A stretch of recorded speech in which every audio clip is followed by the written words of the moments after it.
Hi, my name is Talia. Welcome to Talia Nerds Out. This is the third video out of 3 recorded tonight. Don't know, I am not editing that out.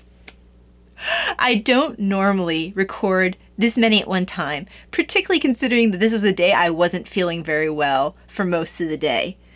But here we go. Let me take a drink of tea. As if that will magically help. Anyway, I just want to go over my book haul, my 2 previous videos that I recorded, well, just previous to this, as evidenced by them being previous videos. Anyway, the first one was covering my current books I'm reading. The second one was covering books I finished, plus one part of my book haul, and this one is my book haul. All of these videos should be posted sort of spread out, and then I hope to record another video that will cover how TutorCon went for me. I mentioned in one of my 2 previous videos, I can't remember which one, possibly the first one on the current books I'm reading, but I mentioned that I have a digital ticket to TutorCon. And they have a goodie bag that's digital, which includes, I believe, ebooks, which will be cool, and I'll cover that as well if I have a goodie bag like that. But I hope to discuss, how I enjoy TutorCon and all that when that is done, after this weekend. But that is a video for another time. Right now I want to go through book haul. I do have a very bad lack of self-control when it comes to books. Thankfully, I am pretty good at searching out sales, but it still costs money. That's my big splurge, is picking up books. I don't have a whole lot of other things that I splurge on. But to get started, let's see. I will start with this one. I think this is probably the least connected to any of my other ones. I went ahead and picked up this looks like an older book. Let's see, how old is this? This book was, actually it's not that old. It was put out in 2021, The Science of Nutrition. Now, the reason I picked this up was in nursing school I did have a nutrition class my first or second semester. Horrible class. The guy had a monotone voice, and the book was his notes printed out in one of those, you know those books where they have, it's not really a book, it was obviously printed out by him, and it has like the kind of weird flexible plastic binding thing where it's if you're not careful all the pages fall out. It's not like an actual like real binder thing where it has the hard metal clip to hold in the pages. It's like that really cheap kind. Regardless, he would read directly from those notes while sitting on like on the side of his desk or whatever, and just read from it in a monotone. It's the most boring thing ever, and I retained nothing from that class. But I have been wanting to kind of keep my mind active in some of the scientific areas. This is really just an overview, but I can use this as a jumping off point to really continue on, just thinking about things about the body, etc. Especially since being chronically ill, it is a good idea for me to, being chronically ill and having poor activity tolerance, I get wiped out just sitting and talking to someone for an hour and a half. I usually have to have several hours to recover from that, where I end up sleeping because my body needs to recover. So because I have very poor tolerance for doing things that normal people do, good nutrition is important, since I cannot be active in the way that other people are. So I'm hoping to use this to sort of improve some of the ways I eat, as well as just learn. I like learning. But yeah, this looks good. Debunk the diet myths and learn how to eat well for health and happiness. And it's called The Science of Nutrition by Rhiannon Lambert. That's a really pretty name, even if I'm not pronouncing it right. I always mistaken which way the camera goes. There we go. Then, from there, let's see.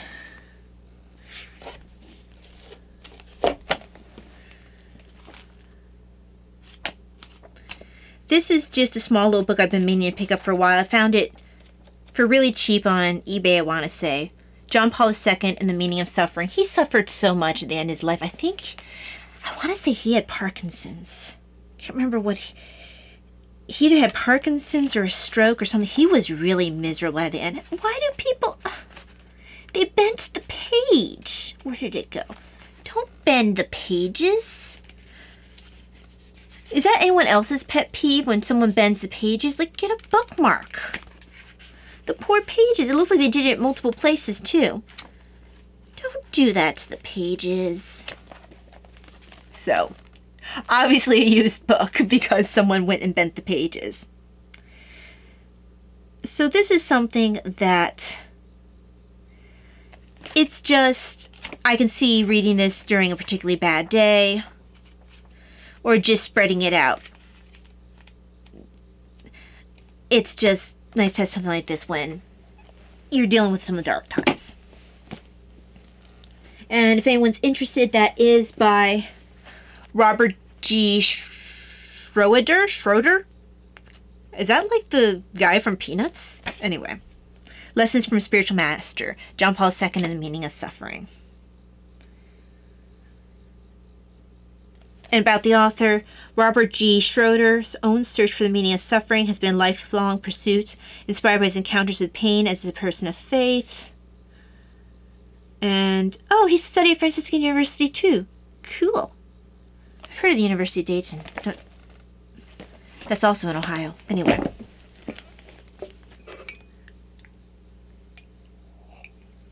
On to the rest of this book haul. Let's see. Oh, let's pull out this one. Hang on, sorry. You've been rickrolled. Hopefully that won't get that blocked, that part of the video blocked. That is a medication reminder for a bit. I got rickrolled. Anyway, this one I initially picked up. My sister has developmental delays and special needs. She's 2 years older than I am, but she is developmentally a preteen or younger. So we try to challenge her with gifts, you know, encourage her to read, which is something that she's not naturally inclined to do. So, but we try to challenge her to read and push her a little bit so she's not just only reading, you know, Peanuts comic books. I had initially picked up this book for her, but once I started looking through it, I saw footnotes, I saw different things in here that I was like, this is too old for her. So I kept it for myself. My dad fixed the binding for me. It's called The Land of Stones and Saints, and it's by Francis Parkinson Keys. Look, they have my Dewey Decimal Code on there already. It has a library stamp. And look guys, I got a library card. I got a library card. I'm trying to be careful with the cover because he literally just fixed this. So I have, it looks like they had a library card that they actually like pasted in here. So there's one here. I'm trying to be careful with the cover. And then there's one that they actually had in here. I'm leaving this in here. I'm not going to stamp up this one. This belongs to the book. It's staying. But I will copy their code and everything. I'll make use of it. I wonder if 6291 is their Library of Congress code. I'll take a look at that. And they have several different libraries stamped in here.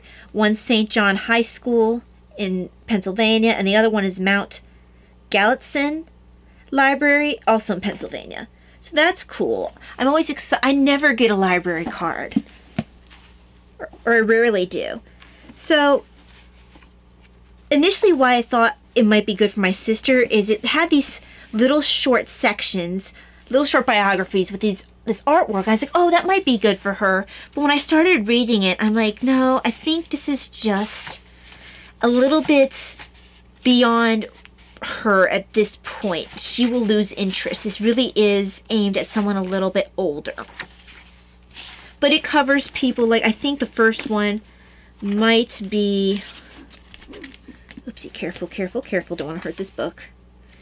Okay, we have, I think this might be Isabel Castile, 1451 to 1504, then Teresa of Avila, 1515 to 1582, John of the Cross, 1542, 1591. I don't know this one. Venerable Maria Vela, 1561 to 1617. And San Pedro Batista. I feel like I know that person maybe. 1545 to 1597. So I'm keeping this because it's a little bit too old for my sister. It does have nice uneven pages. When is this put out? Okay, so its imprimatur is from 1957, so is the copyright. Oh, good, I have my Library of Congress catalog card number in here. So, yeah, this... Oh, it has a bunch of books by this person. That's cool. So if I decide I like it, I can look up others. But yeah, this one I got off of... I can't remember if I got this one off of eBay or Abe Books. I might have gotten this one off of Abe Books, because the eBay ones were too expensive or in poorer shape. As it turned out, though, this one was in poorer shape than I realized because my dad had to fix the cover for me. Because the spine was coming loose. Put this down over here. Take another drink of tea. Ooh, my tea's almost gone. Other books. I swear, this hoodie keeps pulling back. These two, I picked them up together because it was a good deal. I think I mentioned, no, let's get, where did it happen to this page? Okay, at least it's just the back page and the index. Someone wasn't really very careful about how he stored this book, although, at least these don't smell like smoke. The last Thomas Sowell book I picked up smelled like smoke.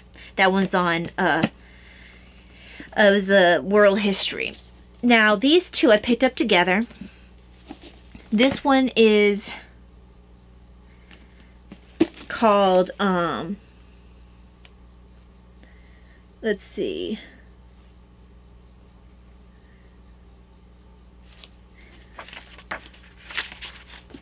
This one's Discrimination and Disparities. It basically covers the social justice movement. I'm interested in seeing what he has to say about that. And the other one is Intellectuals in Society, which I find this interesting because sometimes I think we over-intellectualize things instead of being practical. I mean, it's kind of like, you know, when you deal with that one kid in a philosophy class who then thinks he's so smart and tries to philosophize above your head instead of like using philosophy for what it's meant to, which is to explain concepts and to spread knowledge. So I think that this is probably partially what it's going to cover. I'm interested in seeing what he has to say. I do like his writing style. I hadn't realized how thick of a book this is. This is a really thick book. But yeah, I'm surprised how much I'm enjoying books by this. Now, I'm only in his controversial essays right now, but now I have 3 others of his books, and I'll be reading through them slowly. I have to still finish the Malcolm Gladwell I'm reading on Outliers, and How to Make Friends and Influence People, and then the Thomas Sowell controversial essays before I start either of these. Let's see. Actually, I'll show this one next. This one is one that I wanted to get in the past, but it was too expensive. And I got in some sort of YouTube conversation about something. and St. Patrick's Day came up, and I mentioned that I had heard somewhere, I'm not sure if it was another YouTube video or what, but the fact that the St. Patrick's Day, the way it's celebrated, you know, with all wearing the green and have the St. Patrick's Day parade and all that, that originated in the US and eventually migrated to Ireland when they realized how cool it was we did it over here. And they referenced this book, but at that time it was too expensive for me. Well, I managed to find a really cheap used copy. So here it is, The Wearing of the Green, A History of St. Patrick's Day, Mike Cronin and Daryl Adair. I'm not Irish. I have not even a drop of Irish in me. But I do find this interesting. For whatever reason, I do just happen to like English history, and I do have something of an interest in Irish history, partially, I don't know, it's just cool. So I look forward to reading this. The print is super small in this. I'm not sure when I'll read this, but I'm glad to have it. Now this, I actually already have a copy of this book, but a different copy. I wanted this though. This is a 20th anniversary edition of Star Wars Heir to the Empire. And normally I don't pick up doubles of books and keep it. On purpose anyway. I end up giving my mom an extra copy of Alison Weir's War of the Roses, because before I had Kindle or anything, gosh, I feel like it was before Kindle was a really big deal, I would just go to bookstores and pick up books. I was still working at that time period. I was very early on in my developing my interests for history books. And I had picked up Alison Weir's War of the Roses, but then later on I must have gone to a used bookstore and I picked it up again because it had a different cover and I didn't recognize it. And I was going through my history books to try to organize things earlier this year, and I saw that I had 2 copies of the book. Well, I didn't just want to like get rid of one of them. You know, it's a good book. I don't want to, both of them are in very good shape. Well, I ended up giving my extra one to my mom, so she'll end up reading that. But my point is that usually I don't pick up 2 copies of the same book on purpose. The reason I did so with this is the 20th anniversary edition of Timothy Zahn's Heir to the Empire, the first book in the Zahn trilogy, in the Thrawn trilogy by Zahn. What I was interested in about this, and I have looked at the Kindle version, but what I like about this is now I can see the notes better. It has Timothy Zahn's author notes on the side, which I find to be super cool. So like, he has notes like that throughout this book, which I find to be interesting. You don't always get to have the insight into what the author's thinking about while you're reading the book throughout the book. So that's the main reason I had picked up this copy of this book. And I kind of like having it in physical form, not just in Kindle, because, I don't know, just kind of, I like it better that way. So I won't be rereading this for a while because I literally just finished reading Heir to the Empire. But I am very happy to have this a part of my collection. Oh, yay! The old cover! This was the cover I used to have for the paperback version. I wish I had kept my old version. It doesn't look like Mara's on this cover. I think Mara was always on the second cover. But yeah, this is way the old cover for this book looked like in my paperback version. But I'm going to put it back in its dust cover. But that's cool. I think though in my paperback version, it wasn't black and white like it is here. I think it was a colored, like it was colored. It was a colored picture. So like, yeah, it wasn't black and white. But yay, I'm happy to have this. I better pick it up because I can feel in the back of my neck that my body's warning me that I might be trying, if I stay too much longer, I'll try to get a migraine. Or my body will try to get a migraine, rather. A lot of light exposure. Okay, so there's 3 other books to show in the book haul. This has been developing for the past month or so. So, these 2 actually have something to do with with the TutorCon coming up, even though I didn't pick it up for that. I didn't know about TutorCon at that point. But this fits in with that theme. This is called All the King's Cooks, the Tudor Kitchens of Henry VIII at Hampton Court Palace. Now, apparently TutorCon, they'll sometimes have like a recipe, like you can cook along or whatever, which is cool. And they show, it looks like they're showing what some of the kitchens look like, some of the materials they used, which is cool. This is a mixture of having recipes and providing historical context.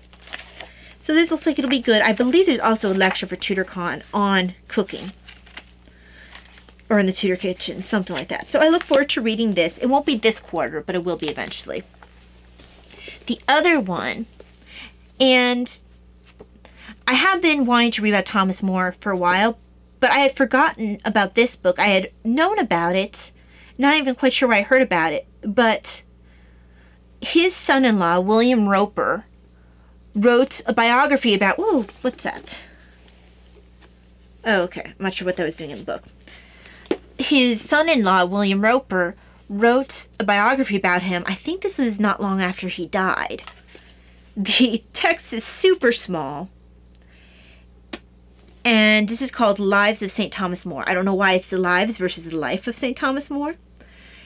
So this son-in-law, the daughter to whom he was married, so Thomas More's daughter, this was the daughter that he was closest to, and this is the son-in-law, the husband of that daughter. There's a book that John Guy writes, I think it's called A Daughter's Love, and that's about William Roper's wife and Thomas More. I think it covers like their letters between them. And I do intend to read that book. I own the Kindle form of that. But this book is cool, and what's fun about it is it kind of has the old English feel to it. Let me take a drink. No more tea. Water. So, let's see. I'm trying to find one. There was a certain point in here. Okay, so you'd have things like, it fortuned not long before the coming of Queen Anne, or I want to say things like, yeah, here we go. For as much as, my lord, quoth he, this indictment is grounded upon an act of Parliament directly repugnant to the laws of God and his holy church. And it goes on for, but yeah, so they'll have things like, quoth he, or Thomas More throughout this is called Sir Thomas More. The king's pleasures further, quoth Master Pope, that at your execution you shall not use many words. Master Pope, quoth he. So, I mean, I know the topic is serious, but I just love the fact that there's this kind of old-timey feel to the way that this is written. So, yeah, I look forward to reading this at some point.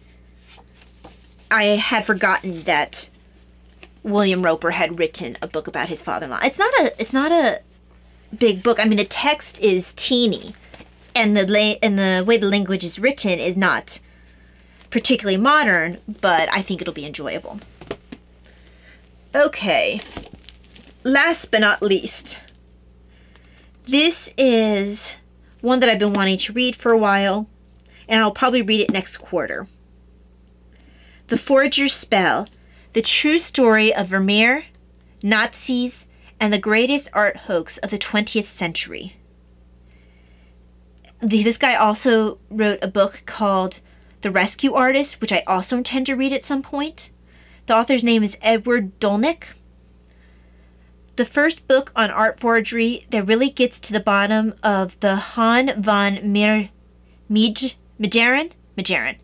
The Han von Meijeren tale of chicanery and double dealing.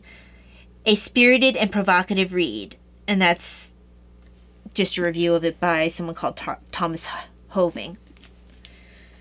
But apparently this artist, this no account painter, named Han van Meegeren managed to pass off his paintings as those of one of the most beloved and admired artists who ever lived, Vermeer. I really love Vermeer's artwork. Things like where you see the woman weighing things on a scale. He really does nice ones with women, kind of like, I think a lot of times they're facing a window and the light coming on. Beautiful work. He does the girl with the pearl earring. I just love his work.